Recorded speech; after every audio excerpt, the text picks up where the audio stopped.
우리가 함께 나눌 말씀은 전도서입니다. 전도서 7장 8절 말씀부터 10절 말씀 같이 보겠습니다. 전도서 7장 8절로 10절에 있는 말씀 우리가 같이 한 목소리로요 읽도록 하겠습니다. 시작. 일의 끝이 시작보다 낫고 참는 마음이 교만한 마음보다 나으니 급한 마음으로 노를 바라지 말라. 노는 우매한 자들의 품에 머무름이니라. 옛날이 오늘보다 나은 것이 어쩌미뇨 하지 말라. 이렇게 묻는 것은 지혜가 아니니라. 어떤 인생이 지혜로운 인생인가? 오늘 본문에서 지혜자는 지혜로운 삶의 태도 세 가지를 말해주고 있죠. 우리는 지난주에 살핀 것처럼 지혜자가 권면하는 지혜로운 인생 첫 번째는 일의 시작보다 끝이 아름다운 인생이 되라. 지혜자는 그렇게 권면하고 있습니다. 8절, 일의 끝이 시작보다 낫고, 어떤 일을 끝까지 잘 마감하는 것이 시작만 거창하게 해놓고 중도에 그만두는 것보다 낫다. 그런 말씀을 하고 있는 것입니다. 여러분, 그러면 끝이 시작보다 아름다운 인생은 어떻게 가능할까? 목적이 있는, 즉 바라보며 나아가는 목표 지점이 있는 인생들만 경험할 수 있는 진실이다. 이렇게 말씀을 드렸습니다. 목적하는 지점, 즉 일의 끝 지점에 가봐야 시작을 평가받을 수 있기 때문인 거죠. 목적이 없는, 목표하는 지점이 없는 인생은 그 시작점도 과정도 결과도 별로 중요하지 않을 것입니다. 그냥 하루하루 버티며 살아가는 것이기에요.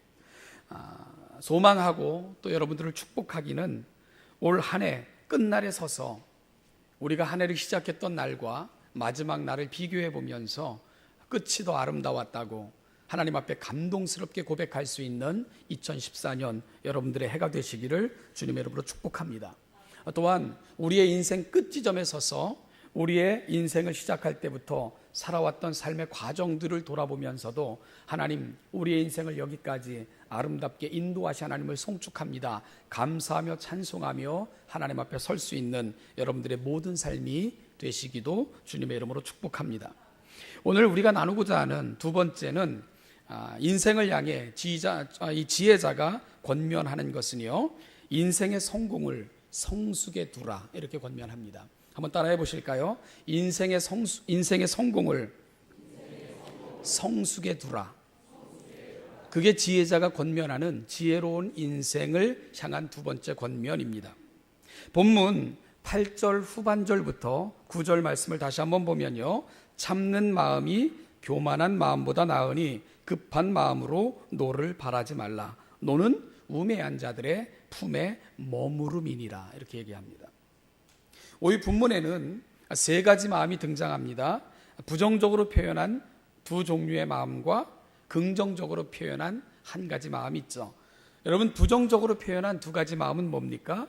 교만한 마음과 급한 마음입니다. 반면에 긍정적으로 표현된 마음은 참는 마음, 이것이 긍정적 마음, 자세, 태도로 표현이 되고 있습니다. 그러면 인생을 풍요롭게 하고 인격의 성숙을 가져오는 마음은 무엇이라고 오늘 지혜자는 말하고 있는 거죠? 교만한 마음, 급한 마음이 아니라 바로 참는 마음, 그것이 인격의 성숙과 성장을 가져온다고 이야기해 주고 있습니다. 인내가 인격의 성숙과 삶의 질을 높인다는 것을 지혜자는 말씀하고 있는 것입니다. 우선 8절 후반절을 보면 참는 마음과 교만한 마음이 비교되고 있는 것을 발견하게 될 것입니다. 참는 마음과 교만한 마음이 비교급을 통해서 비교가 되고 있습니다. 우리가 주의할 것은 비교급이지 최상급이 아니라는 것도 이해할 수 있어야 됩니다. 여러분, 무엇을 말하는 거죠? 언제나 참는 것이 다고 능사라고 이야기하고 있는 것은 아닙니다. 오히려 비교하면서 교만한 것보다는 참는 것이 훨씬 낫다는 삶의 지혜를 말씀해 주고 있는 것이지요. 따라서 이 지혜서라는 것은 어떤 절대적인 진리, 즉 구원은 예수 그리스도를 통해서만, 그리고 예수님의 부활을 통해서만 우리가 영생을 얻고, 이런 절대적 진리를 이야기해 주고 있는 것이 아니라요, 지혜서는 삶의 지혜를 먼저 인생을 살았던 선배가 또 인생을 살아야 되는 후배들에게 권면하고 가르치는 교훈적 성격이 있는 글, 그것이 바로 지혜서입니다. 우리는 잠언과 전도서와 같은 것들을 지혜서라고 말하는 이유가 바로 거기에 있는 거죠. 인생을 먼저 살아온 선배들이 사랑하는 후배들을 지그시 바라보면서 내가 이렇게 살았고 살아보니까 이렇더라, 그러니 너희는 이렇게 사는 게 좋겠다 하고 권면하는 글, 그것이 바로 지혜서가 갖고 있는 성격들입니다. 그런데 우리가 이 지혜서에는 특별한 관심을 기울일 필요가 있습니다. 왜냐하면요, 이 전도서를 기록한 지혜자가 누군가 하는 부분이죠. 여러분, 누구입니까? 우리는 솔로몬이라고 그렇게 알고 있지 않습니까? 솔로몬이 어떤 사람입니까?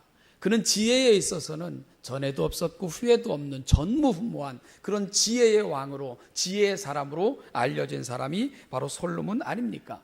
심지어 그의 지혜를 배우고자 각국에서부터 예물을 들고 찾아와서 그의 무릎 앞에서 지혜를 배워갔던 그런 대단한 인물이 바로 솔로몬이었던 것을 우리는 알고 있지 않습니까? 그러니 그런 그가 살아온 날들의 지혜에 대해서 이제 또다시 인생을 살아야 되는 다음 세대들에게 주는 교훈이라면 우리가 귀담아 듣고 가슴에 새길 충분한 이유와 가치가 있다, 이렇게 말씀을 드릴 수 있는 것이지요. 그런 솔로몬이 뭐라고 인생을 살아야 될 우리를 향해서 권면하고 있습니까? 참는 마음이 교만한 마음보다 낫고 급한 마음보다 낫다, 이렇게 가르치고 있는 것입니다. 여러분, 왜 사람이 교만해질까요? 왜 사람이 거만하게 행동을 할까요? 그것은요, 다른 사람을 하찮게 보기 때문에 그런 거예요. 다른 사람의 가치를 인정하지 않기 때문에 그런 것입니다. 그리고 이것은 하나님을 만홀히 여기는 태도로부터 기인한다고 이야기를 하는 거죠. 그러니까 사람을 대하는 태도는 곧 하나님을 대하는 태도와 별반 다름이 없다, 우리가 그렇게 정의를 내려도 되는 것입니다. 결국 사람을 향한 태도, 사람을 대하는 모습은 내가 하나님을 어떻게 경외하고 있고 하나님을 어떻게 섬기고 있는가를 반영하는 그 잣대가 사람을 대하는 우리의 태도와 밀접한 연관이 있기 때문에 그런 것입니다. 사랑하는 여러분, 결국 이 교만한 삶이 가는 자리가 있습니다. 결국 교만한 마음은 어디로 흘러가는가? 그럴 때 급한 마음으로 흘러가게 되어 있는 것입니다. 그리고 급한 마음은 마음의 평정을 잃게 되고요, 결국은 화나 노를 바라는 것으로 그렇게 모양되어지는 것을 우리가 흔히 경험하게 됩니다. 오늘 지혜자인 솔로몬도 그 부분을 저와 여러분들에게 이야기해 주고 있는 것이지요. 여기서 급한 마음으로 노를 바라지 말라는 말, 이 말은 무슨 뜻이냐면 너의 감정을 컨트롤해라, 그런 얘기입니다. 너의 기질을 다스리라, 그런 이야기입니다. 그렇지 못하면 노를 바라게 될 것이고 분을 품고 살아가게 될 것이다, 이렇게 교훈하고 있는 것입니다. 노에 사로잡히게 된다, 그렇게 말하고 있는 것입니다. 본문 9절에서 우리는 아주 재미있는 표현이 사용되고 있는 것을 이렇게 보게 되는데요, 노는 우매한 자들의 품에 머무름이니라, 이 말입니다. 노는 우매한 자들의 품에 머무름이니라. 이 부분을 제가 한 5가지 정도 이렇게 영어 성경을 쭉 펼쳐놓고 보니까 이 각 영어 성경은 이 특징을 살려가지고 아주 재미있게 이렇게 번역한 몇몇 번역들을 살펴볼 수 있게 됐는데요, 미국 표준역 ASB라고 얘기하는데 그 성경은 이 부분을 이렇게 번역했습니다. 노가 어리석은 자의 가장 밑바닥에서 기생한다, 이렇게 표현을 했습니다. 그러니까 노가 어리석은 인생은 어떤 사람이냐, 노가 그 가장 인생의 그 기저에서 이렇게 자라나도록 방치하는 사람이 어리석은 인생이다, 이렇게 번역하고 있고요. NIV라는 새 국제 번역은 노가 내 무릎에서 앉아서 너를 주관한다, 이렇게 번역을 했습니다. 그러니까 노가 너의 무릎에 항상 이렇게 마치 머리에 이렇게 베개를 베고 눕는 것처럼 그렇게 네 무릎에서 기생한다, 이렇게 번역을 했고요. NLT라는 새 생활 번역, 새 생활영이라고 해야 될까요? 그 성경은 이 부분을 아주 이렇게 실감나도록 번역을 했는데, 노는 우매한 자들의 품에 머무름이니라, 이 부분을 이로 인하여 너는 바보라고 꼬리표가 붙는다, 이렇게 번역을 했어요. 바보라고 꼬리표가 붙는다. 노를 품고 사는 사람들을 이렇게 번역을 한 것이죠. 그렇지 않습니까? 여러분, 노를 쉽게 바라는 사람 치고 현명한 사람이 없죠. 노를 쉽게 바란다는 것은 미숙함의 표현이고요. 새생활력 NLT는 이것을 나는 바보입니다 하는 꼬리표를 스스로에게 붙이는 거다, 이렇게 번역을 하고 있는 것입니다. 우리가 어릴 적 많이 친 장난이 있습니다. 어떤 장난이냐면 이렇게 지나가는 사람 혹은 놀려주고 싶어가지고요, 종이에다가 글자를 써가지고 등을 두들기는 척하면서 이렇게 종이를 붙이는 이런 장난들을 우리가 많이 쳤는데, 그 장난으로 붙인 그 글귀는 대부분 어떤 거였습니까? 바보, 멍청이, 못난이 이런 것들을 써가지고 이렇게 등을 치는 척하면서 이렇게 테이프를 해서 붙이는 이런 장난들을 우리가 치기도 했는데, 바로 그 말입니다.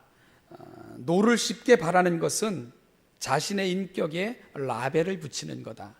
그래서 NLT는 이걸 꼬리표는 라벨이라고 그렇게 번역을 했는데요. 결국 뭡니까? 노를 쉽게 바라는 사람은 자신의 인격에 대해 나는 바보입니다, 나는 미숙한 사람입니다 하는 라벨을 스스로 붙이는 거다. 그렇게 번역을 했던 것입니다. 여러분, 결국요, 내가 살아가면서 누군가에게 보여주는 모습, 삶의 방식, 그건 여러분 인격에 라벨을 붙이시는 거예요. 내가 누군가, 누구다 하는 것을 사람들이 볼 수 있는 라벨을 붙이는 것, 그게 바로 우리가 누군가를 대하는, 그리고 살아가는 삶의 모습, 그것은 바로 내 인생의 가치를 매기고 그 다음에 꼬리표를 붙이는 그런 행위라고 이야기할 수 있을 것입니다. 상품에다가 라벨을 붙인다는 것은 그 가치를 드러내는 것 아닙니까? 그것이 어떤 상품인가를 보여주고 어느 정도의 값어치가 있다는 것을 평가할 수 있도록 그렇게 그 상품을 소개하는 것이지요. 바로 우리가 살아가는 삶은 내 삶의 가치를 이렇게 평가하는 거다, 이렇게 말씀을 드릴 수가 있는 거죠. 저희가 외국에서 있을 때 그 한 도시에서 진행됐던 그 차이나타운에 개설된 야시장을 이렇게 구경 간 적이 있습니다. 아주 대단한 규모로 1년에 한 차례씩 한 일주일 정도인가요? 이렇게 진행되는 그런 그 차이나타운의 특별한 행사였는데, 이제 밤에 이제 야시장을 저희가 한번 이렇게 구경을 갔습니다. 먹거리, 볼거리, 또 쇼핑, 모든 게 다 이렇게 개설이 됐는데, 근데 거기서요, 이렇게 돌아다니다가 아주 재밌는 상품을 하나 발견을 했습니다. 건전지를 팔고 있었는데 그 건전지 상표가 대우 건전지였어요. 대우 건전지. 대우 로고와 회사 이름이 이렇게 새겨져 있었는데, 저는 태어나서 대우라는 회사에서 건전지가 생산된다는 건 거기서 처음 봤죠. 여러분은 들어보셨나요? 대우 건전지? 무슨 말인지 잘 모르는 이게 표정들이신데요. 대우라는 회사에서는 건전지가 나오질 않습니다. 그러니까 거기서 그 중국 사람들이 짝퉁을 만든 거죠. 그래가지고 한국의 큰 회사 로고를 붙이면 그 가치가 평가될까봐 그 건전지에다가 대우라는 마크와 이름을 새겨 넣었던 것입니다. 그것도 아주 조잡하게 말입니다. 우리가 보기엔 얼마나 한심스럽고 또 얼마나 우스운지 그걸 보면서 한참을 웃었던 그런 기억이 있습니다. 라벨은 바로 그 상품의 질과 본질을 보여주는 것입니다. 성경은 조급한 마음과 교만한 마음으로 쉽게 노를 바라는 것은 여러분의 삶의 인격에 대우 건전지라는 라벨을 붙이는 것과 똑같은 거다. 얼마나 우스꽝스러운 것이며 사람들에게 조롱거리가 되는 것이고 사람들에게 손가락질을 당할 일인가, 그 부분을 경고하고 있는 것입니다. 여러분, 건전지, 그럼 최소한 힘세고 오래가는 에너자이저 이 정도는 붙어야지 대우 건전지 이런 마크가 붙으면 되겠는가? 제가 지금 대우라는 회사를 비아냥거리지 않는 건 다 아시죠? 그 짝퉁 마크가 그 상품의 가치를 너무너무 처량하고 보잘것없는 것으로 만든다, 그 말씀을 드리고 있는 것입니다. 저는 2014년 우리 사랑하는 신원여담교회 성도들의 삶에 명품 라벨들이 다 붙으시기를 주님의 이름으로 축복합니다. 여러분, 그러면 무엇이 이런 허접한 라벨을 붙이는 인생으로 만들어가는가? 오늘 지혜자는 교만한 마음에서 시작된 조급함, 이로 인해서 타인을 대하는 태도들, 그게 분노와 노라는 것입니다. 화라는 것입니다. 이것이 바로 자신의 인격과 자신의 또 인생에 아주 허접한, 볼품없는, 그런가 하면 조잡한 이런 라벨을 붙이게 되는 거라고 그렇게 경고하고 있는 것을 우리가 귀담아 듣고 우리의 삶을 살필 수 있는 이 귀한 시간이 될 수 있기를 간절히 소망합니다. 여러분, 교만은 하나님보다 높아지고자 하는 마음일 것입니다. 교만은 끊임없이 자신을 보여주고자, 드러내고 싶어서 안달이 된 그런 마음으로 만들어가게 되고요. 그러다 보니까 타인에게 인정받아야 되고 자신의 의의가 드러나야만 되는 거죠. 그리고 그렇게 안 되면 조급해지는 것이고요. 이것이 지나치면 누군가에게 화가 되고 분을 사귀지 못하는 그런 모습으로 발전되는 것입니다. 이것은 결국 자신의 인생의 라벨을 대우건전지라고 붙이는 꼴이 된다. 지혜자는 그렇게 말씀하고 있는 것입니다. 어떤 라벨이 붙는 겁니까? 나는 바보입니다. 나는 멍청이입니다. 나는 성숙되지 못한 사람입니다. 교만한 마음과 조급한 마음으로 타인을 대해서 노를 바라고 화를 바라는 그러한 삶은 그런 인생의 라벨을 스스로 붙이는 거다. 우리가 다시 한번 우리의 인생을 돌아볼 수 있는 귀한 시간이 될 수 있기를 간절히 소망합니다. 그러면 우리 인생의 가치를 어떻게 만들어 갈까? 무엇이 우리 인생을 명품 라벨을 붙게 만들어 줄까? 지혜자는 참는 마음을 제안하고 있습니다. 참는 마음. 참는 마음, 인내하는 마음을 말하는 거죠. 인내가 교만한 마음보다 낫고 조급한 마음보다 훨씬 낫다. 지혜자는 그렇게 권면하고 있는 것입니다. 훨씬 더 가치 있는 명품 라벨은 바로 참는 마음이라고 이야기해 주고 있는 것입니다. 참는 마음, 이거 쉽지 않은 거죠. 보통의 인격으로는 참 우리가 감당하기 쉽지 않은 그런 언어입니다. 어떤 집사님하고 이렇게 그 대화를 나눴습니다. 저 전에 이렇게 나눴는데 이분이 하는 일이 고도의 두뇌 싸움과 심리, 그리고 전략이 중요한 그런 직업에 종사하시는 그런 집사님이셨는데요. 그들은 자신의 일, 자신들의 일을 브레인 스퀴즈라고 표현을 해요. 브레인 스퀴즈. 그럼 얼마나 그 고난이도의 그 어떤 그 머리 싸움, 그리고 전략 이런 게 필요하면 이 머리를 쥐어짜는 그러한 작업이라고 자신들의 일을 평가할까요? 그러니 여러분, 이 스트레스가 얼마나 심하겠습니까? 그래서 한번 회의를 하고 나면 전신에 힘이 빠지는 그 소진을 경험하는 것이 태반이고, 그러다 보면 이 성과가 안 나오면요, 서로를 향해 노를 바라고 화를 내고 막 집어던지고 이런 것들이 그들의 사회 속에서 아주 익숙한 모습으로 자리 잡았노라고 그렇게 말씀을 했습니다.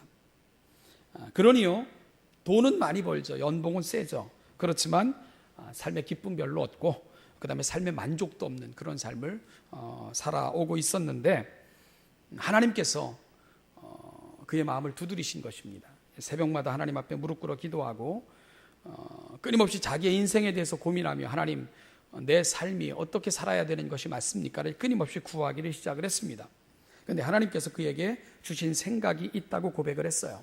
하나님께서 그에게 주신 생각은 온유하라고 말씀하시더래요. 온유하라. 그리고 참으라. 이렇게 얘기를 하시더라는 거예요. 여러분, 그런데 그의 그 감당하는 그 직장의 생리상, 그의 일상, 온유와 인내라는 것은, 그건 정말 도달하기 힘든, 그리고 보여줄 수 없는 그러한 일이었노라고 이제 그렇게 고백을 했어요. 그러면서 하나님 앞에 따지면서 기도를 했다는 거예요. 하나님, 내가 하는 일의 습성상, 이 일의 성격상 사람을 온유하게 대하고 인내하면서 대하면 결과가 나오질 않습니다. 그 결과가 나오지 않으면 우리는 크나큰 문제에 봉착할 수밖에 없는데, 이 문제를 어떻게 해결할 수 있겠습니까? 그러면서 이거는 우리의 일의 생리와 성격상 맞지 않습니다 하면서 하나님 앞에 수긍하지 못한 채 많은 시간들을 또 하나님께 항의하고 따지면서 그렇게 기도를 했죠. 근데 하나님이 주시는 생각은 변함이 없으셨다는 것입니다. 기도하면 할수록 하나님이 이 부분에 대한 더 강한 그런 확신을 주셨다는 것입니다. 그래서 이제 하나님 앞에 항복하면서 하나님 앞에 기도했던 것, 하나님, 그럼 내가 하나님의 방법대로 해보겠습니다. 대신 이 결과는 하나님이 좀 책임져 주십시오. 그래야 내가 하나님께서 내게 이 일을 명하셨던 것을 내가 확신하고 이 방식대로 내 삶을 살아갈 수 있지 않겠습니까? 그렇게 기도하면서 하나님과 타협을 했지요. 회의를 합니다. 이전 같으면 화를 내야 되고요, 분노해야 될 상황인데 하나님께서 온유하라 말씀을 하셨다는 거예요.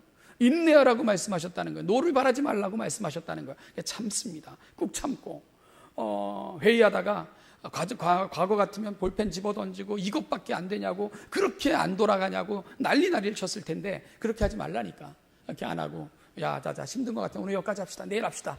그리고 일을 끝내고 집에 돌아가고, 그리고 나서는 다시 하나님께 무릎 꿇고, 하나님 그거 보세요, 안 되지 않습니까? 따지고. 그런 시간들을, 그래도 하나님께서는 그 생각을 바꿔주시지 않더래요. 온유하라, 인내하라, 화를 바라지 말라. 그래서 하나님이 시키니까 또 다시 그렇게 가는 겁니다. 그런데요, 여러분, 굉장히 놀라운 고백을 하는 거예요. 자신의 삶이 바뀌더라는 거예요. 자신의 생활 태도가 바뀌고, 그리고 하나님을 바라보는 시선이 바뀌더라는 거예요. 그리고 그렇게 해나가는 게 이제 몸에 배이게 되고, 사람들도 다른 시선으로 바라보게 되고, 여러분, 그게 선교의 도구가 되더래요. 그래서 제가 물어봤죠. 결과가 있어야 될 거 아니냐고. 결과는 하나님이 책임져 달라고 하나님 앞에 그 일을 맡긴 거 아니냐고. 놀라운 고백을 했습니다. 사람을 쥐어짜고 브레인 스퀴즈 하면서까지 그렇게 결과를 만들어내려고 했던 것과 전혀 다른 결과가 나오는데 훨씬 더 선명하고 훨씬 더 아름다운 결과들이 만들어지기 시작했노라고, 그런 얘기를 이렇게 해주는 것을 같이 나누면서 굉장한 감동을 경험했던 적이 있어요.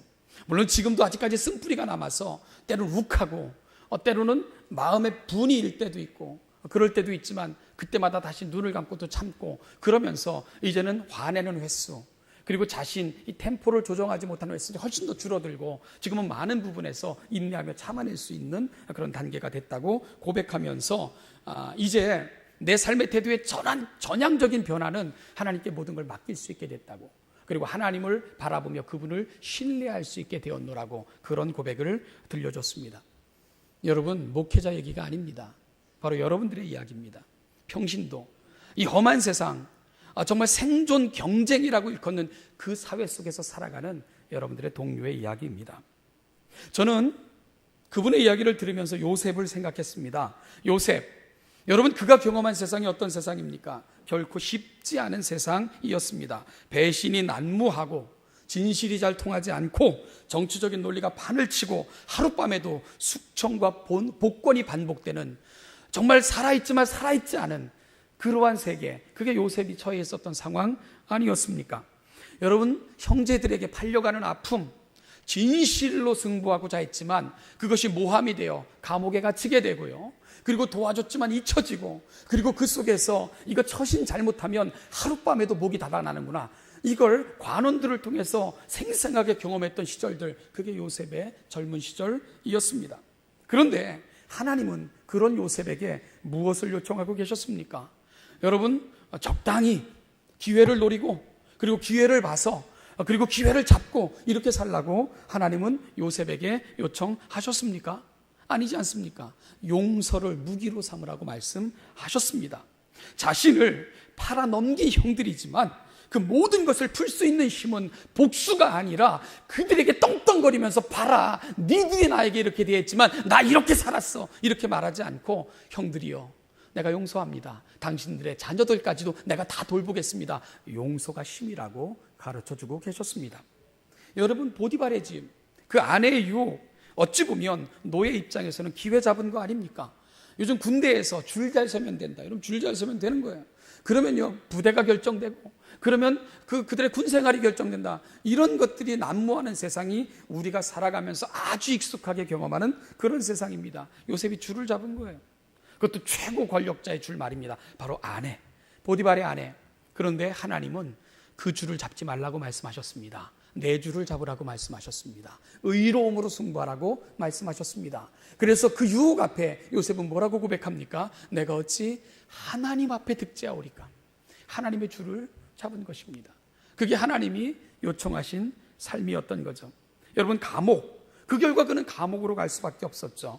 그곳에서는 배신과 끊임없이 잊혀지는, 그리고요, 여러분, 권력이 없으면 아무것도 아니라는 것을 생생하게 경험했지 않습니까? 아무리 잘해주고 아무리 성심껏 해도요, 잊혀지면 그만 아닙니까? 그는 여전히 도와줘서 나갔지만 2년 동안 감옥에 처박혀 있는 그런 아픔을 경험했던 장소가 감옥이었습니다. 그런데 그곳에서 하나님은 그에게 무엇을 가르치고 계셨습니까? 하나님의 때, 하나님의 시간, 하나님의 높이심을, 하나님은 그 하나님을 신뢰하는 법을 그 감옥에서 그 때가 되면 이루시는 하나님이라는 것을 가르치고 계셨던 것입니다. 그리고 우리는 위대한 구절을 읽게 되는 거죠. 창세기 41장 46절, 요셉이 애굽왕 바로 앞에 설 때에 30세라. 하나님의 시간, 완벽한 타이밍, 바로 그를 높이셨던, 그리고 모든 것을 능히 감당할 수 있는 그 시기에 그를 세우시는 하나님을 요셉은 만날 수 있게 됐던 것입니다. 하나님은 인내의 쓴 시간과 아픔을 견뎌야 했고, 진실과 의로움이 무시되고 통하지 않는 그런 세상을 지나가게 하셨지만, 그럼에도 불구하고 하나님은 요셉에게 끊임없이 용서와 의로움과, 그리고 하나님의 줄을 붙들고 하나님의 때를 기다리는 인내함으로 하나님의 시간을 기다리고 때가 되면 높이시는 그 하나님을 만나고 경험할 수 있도록 요셉의 인생을 그렇게 만들어 가셨던 것입니다. 그리고 그때까지의 경험과 인내는 그의 남은 생에 과업을 완수하는 일에 가장 요긴한 도구들이 되게 하셨고요, 남은 인생을 살아가는 그의 가치관이 되게 하셨던 것입니다. 사랑하는 여러분, 가치관, 이거 하루아침에 만들어지는 게 아닙니다. 인생 태도, 이거 하루아침에 결정되는 게 아닙니다. 많은 시간 동안 내가 경험하고, 그리고 바꾸고, 그리고 확신하고 신뢰하는 가운데 만들어지는 것, 이게 가치관이고 이게 삶의 태도입니다. 그래서 삶의 태도는 문화입니다. 문화는 하루아침에 만들어지는 것이 아닙니다. 습관도 하루아침에 만들어지는 것이 결코 아닙니다. 하나님을 경험하지 못한 사람, 하나님의 때를 기다릴 수 없습니다. 하나님의 은혜를 경험하지 못한 사람, 하나님의 방식을 기대할 수 없습니다. 하나님의 신실하심을 경험해보지 못한 자, 하나님을 신뢰하며 인내할 수 없습니다. 그런 사람들은요, 조급해지는 거예요. 그리고 노를 바라게 되는 것입니다. 분노를 품게 되는 것입니다. 자기 템포를 잃는 것입니다. 그리고 무한한 그런 어려움 속으로 자신을 빠뜨릴 수밖에 없는 것입니다. 이 모든 것이 어디로부터 시작됩니까? 하나님을 경험하지 못하고, 하나님을 신뢰하지 못하고, 그분이 나의 모든 것임을 고백하지 못하면 그렇게 갈 수밖에 없는 것입니다. 그래서 오늘 성경은 참는 마음과 교만한 마음을 그래서 비교하고 있는 것을 우리가 이해할 수 있어야 되는 것이지요. 누가복음 8장 15절에 보면 좋은 땅에 있다는 것은 착하고 좋은 마음으로 말씀을 듣고 지키어 인내로 결신하는 자니, 인내로 결실하는 자니라, 이렇게 말씀해 주셨습니다. 주님은 결실 맺는 인생을 밭의 비유를 통해서 설명하십니다. 농부가 씨를 뿌립니다. 정성껏 가꿉니다. 그리고 무엇이 필요합니까? 인내함으로 결실의 때를 기다리는 것이 중요한 것입니다. 바로 결실은 인내의 열매이기 때문에 그런 것입니다. 마찬가지로 하나님의 말씀을 듣고 그 말씀으로 자신을 살펴 지키고 하나님의 때를 기다리면 하나님께서 가장 정확한 때에 가장 아름다운 결실로 우리 인생에 맺혀주시는 것입니다. 그것이 바로 하나님의 방법인 것입니다. 인내하는 성도만이 하나님의 때에 이루시는 하나님의 결실을 경험할 수 있게 되는 것입니다. 농부에게 있어 인내는 결실을 위한 수고이며 기다림이듯이 성도에게 있어서 하나님의 때를 기다리며 그 말씀을 붙들고 하루하루 살아가는 것, 그건 내 삶의 가치관이 되는 것이고 내가 살아가는 삶의 방식이 되는 것이고 바로 하나님의 결실을 경험할 수 있는 가장 중요한 근거가 되는 것입니다. 야고보서 1장 19절 20절에서 야고보 장로가 이렇게 이야기합니다. 내 사랑하는 형제들아, 너희가 알지니 사람마다 듣기는 속히 하고 말하기는 더디하며 성내기도 더디하라. 사람의 성내는 것이 하나님의 의를 이루지 못함이라, 그렇게 표현을 합니다. 2014년 우리는 인생을 먼저 산, 경험한, 모든 것을 누려봤던 그런 지혜자가 권면하는 인생의 지혜들에 대해서 듣고 있습니다. 오늘 우리는 지혜자가 전해주는 지혜 있는 인생의 두 번째 태도를 함께 묵상해 봤습니다. 여러분, 지혜자는 어떻게 우리에게 권면합니까? 하나님을 신뢰하고 하나님을 믿음에 우리 하나님께서 우리와 함께 하심을 믿으면서 참는 마음으로 내 인생의 인격을 다듬어 감으로 너희들의 인생의 라벨이 명품 라벨이라고 그렇게 꼬리표가 붙게 하라고 그렇게 권면해 주고 있습니다. 무조건 참으라는 것, 그것만 요청하고 있는 게 아닙니다. 여러분, 근거 있는 요청입니다. 어떤 근거가 있죠? 하나님의 선하심을 믿으라는 것입니다. 내 생각보다 지혜보다 높으신 그분으로 인하여 되어질 그분의 결과를 기대하라는 것입니다. 결국 가장 아름다운 선을 이루실 하나님의 선하심을 기대하는 삶의 태도, 그것이 바로 참는 마음이라고 알려주고 있는 것입니다. 참는 마음이 교만한 마음보다, 조급한 마음보다 낫다는 것은 바로 우리의 모든 인생 그 위에는 하나님이 계시기 때문에 그 하나님을 바라보며 기대할 수 있기에 그런 권면을 할 수 있었던 것입니다. 우리가 인생의 결승점에 서서 여러분, 우리가 하나님 앞에 평가받을 가장 중요한 덕목은 뭘까?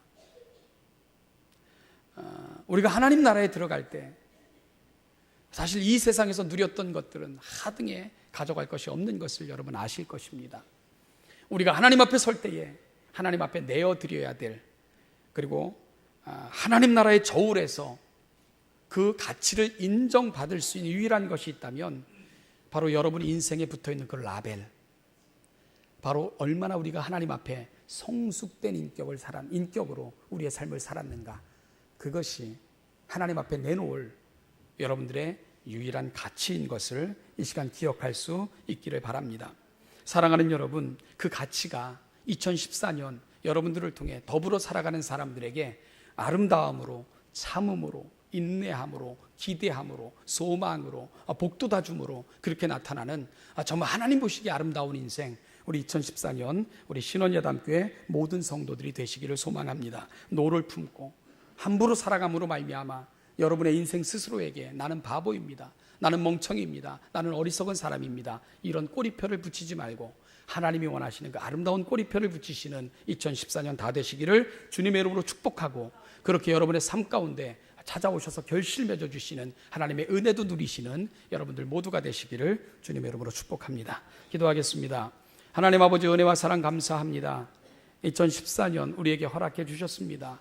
하나님 아버지, 하나님이 주시는 생각, 하나님이 주시는 마음, 하나님께서 기대하시는 모습으로 우리의 삶을 살아 하나님으로 말미암아 하나님께서 하나님이 주시는 그 결실을 기대하며 소망하며 인내함으로 바라볼 때 때가 되면 이루어 가시고 결실로 우리 가운데 허락하시는 하나님의 은총을 날마다 누리고 살아갈 수 있는 신원예담교회 모든 성도들이 되게 하여 주시옵소서. 감사드리며 예수님의 이름으로 기도하옵나이다. 우리 주 예수 아멘. 그리스도의 은혜와 아버지 하나님의 무한하신 사랑과 성령님의 인도, 교통, 충만케 하심이 2014년 지혜자의 마음으로 하나님 주신 생각과 마음으로 우리의 삶을 살아 하나님의 때에 우리 인생을 아름답게 다듬어 가시고 결실케 하시는 그 하나님의 때를 참는 마음으로 기다리고자 오늘 이 시간 다짐하며 이 자리에 있는 우리 사랑하는 신원예담교회 모든 성도들과 그들의 가정과